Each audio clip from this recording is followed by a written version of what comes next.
Grace and peace. Welcome to Find the Intersection and a preview for Sunday at Sandy Hook United Methodist Church. My name is Paul Dezay. I'm the pastor at Sandy Hook. It's good to be with you today. So, hey, we always do this video at the end of the week to talk about the intersection passages. This is our Bible reading plan at Sandy Hook United Methodist Church. It follows the Revised Common Lectionary. And over here on the right side of your screen is the chart that we use each week, and you can see mine here with all my scribbles, and basically we put them in little binders with rings on the bottom, and then on the other side people can take sermon notes, and on Sundays it's a great way to read the Bible and prepare for worship. So the Revised Common Lectionary for each Sunday has 4 passages: a Gospel, New Testament, Old Testament, and a Psalm, and you can see them on the chart here. The Gospel, which is we read on Monday, is on the top left, and New Testament top right, Old Testament bottom left, and Psalm bottom right. And then on Friday we find the theme, or the thread, or the intersection that runs through these passages. There are multiple things that could jump out. What I come up with may be much different than what you come up with. And then we come to worship on Sunday, and the songs and the sermon, the whole service is inspired by these passages and the intersections, which is such an amazing way to study scripture. So anyway, let's jump in. So on Monday, this past Monday, we talked about Mark 7, and this is a very strange interaction between the Pharisees and Jesus, the disciples and Jesus, the crowd, and really what's going on here is the Pharisees are being critical of the disciples because they're not following the customs.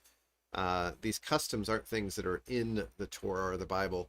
These are things that have been established over time in the history and tradition of the Jewish people. And really it's washing your hands before you eat. And that was just a custom that they had because they felt like if you ate food without clean hands, it affected your spiritual relationship with God. And so the Pharisees are asking Jesus the question, and Jesus turns the table and says that the Pharisees are hypocrites.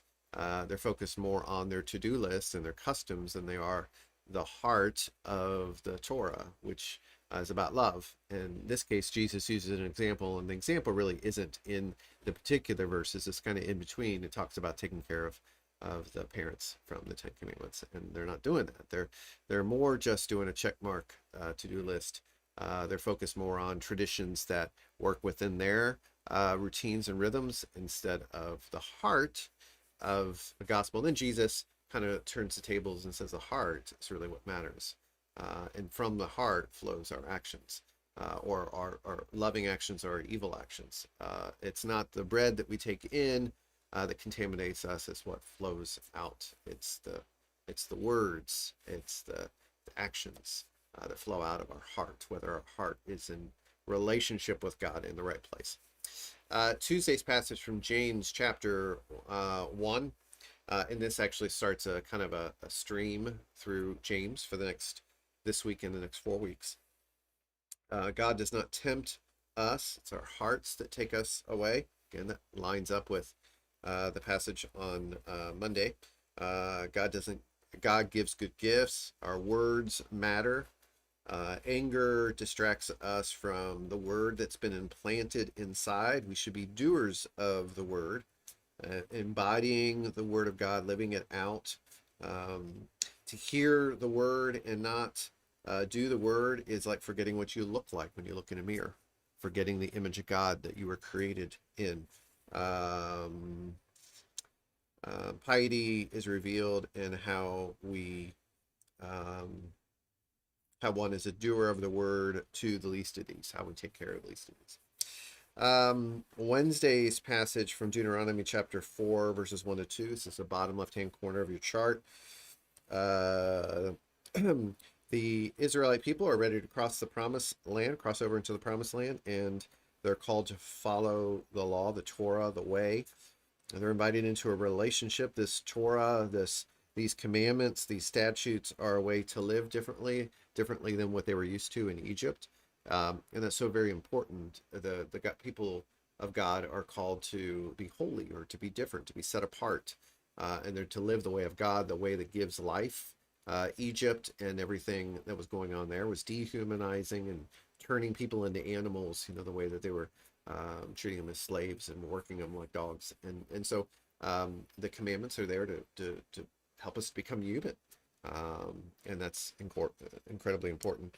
We're not to add to the law or take away. And this, of course, connects to Monday's passage, the gospel passage where the customs were the focus and not the scriptures.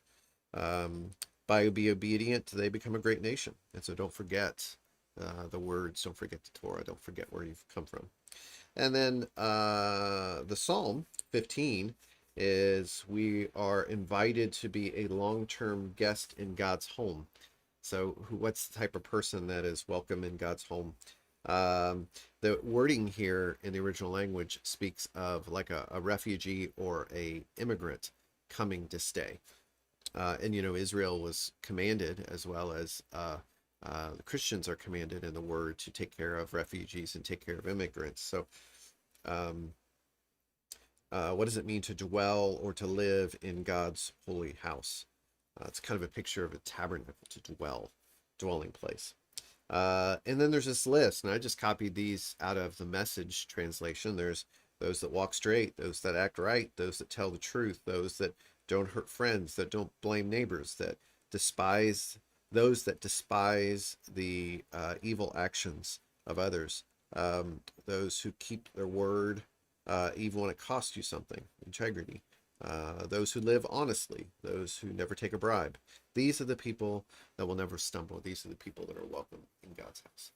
So those are the 4 passages. So the center point is our focus on Fridays, and that's where we write down some of the ideas that we see amongst those, and we apply them to our life. And first thing I wrote down was authenticity. Authenticity. Whatever is in the heart it should be shown, good or bad. The authenticity. I always make a joke here at Sandy Hook and other places that I've ministered, is that fine, I'm fine is the Christian F-bomb, right? Oftentimes we don't really want to share what's going on inside, right? But it's important because our actions flow from our inside. So authenticity or integrity, I think, is important that we identify that Jesus really speaks to the heart. Another intersection that I found was obedience to the Word of God. We see this in really all the passages, obedience to the Word of God. Jesus is kind of criticizing that they're following the customs and not following the Word. James says to be doers of the Word. Moses in Deuteronomy is inviting people to follow the Word. And then in the Psalm, that's kind of the essence of people of the Word live this particular way. And finally, I wrote down our loving actions should flow from the inside out. Our loving actions should flow from the inside out. And that kind of connects what Jesus was talking about with the heart. Out of the heart comes the evil things, or out of the heart comes the good things. And so we have to remember that if we're in a right relationship with Christ, what should come out is love, right? And if love isn't flowing out of us, then we need to look inward. And that's important because oftentimes we make ourselves feel better by comparing ourselves to other people. And if we're doing better than them in our eyes, then we're doing okay. But in reality, Jesus is calling us to look inward, to look in the mirror, as James says, to reflect in our hearts. So what should come out should be love, loving action. So those are the intersections I came up with. What intersections did you come up with? Please share with me. I want to learn from you. All right, so Sunday at Sandy Hook United Methodist Church, we're going to focus on the gospel passage from Mark chapter 7. The sermon series that we're kicking off, it's a 2-week series, short series called Inside Out. This week we're going to focus kind of on the inside, and next week we're going to kind of focus on the outside.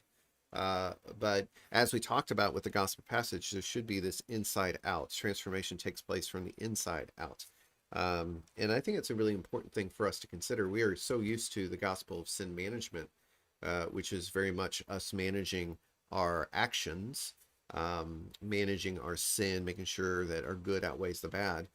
Dallas Willard talked about that. But the reality of it is we should be looking inward to see the condition of our heart, to see what our loves are. And so we're going to talk about our hearts and talk about our loves and talk about that gospel of sin management a little bit to see if that's something that we struggle with. It's going to be a great Sunday. Make sure to pick up your new intersection packets. It'll be really, let's see, like 9 weeks worth. So a big pack. Big thank you to Judy Gilbert and Judy Elligood for putting these together for us. They do that each time. It's a lot of work. Appreciate it. Make sure to say thanks to them. That's all I got. Make sure to share your intersections with me if you would. And I hope you guys have a great rest of the week, a great weekend. And if you're looking for a church and don't have a church home, Sandy Hook United Methodist Church, we invite you to join us online or in person, 8:45 and 11.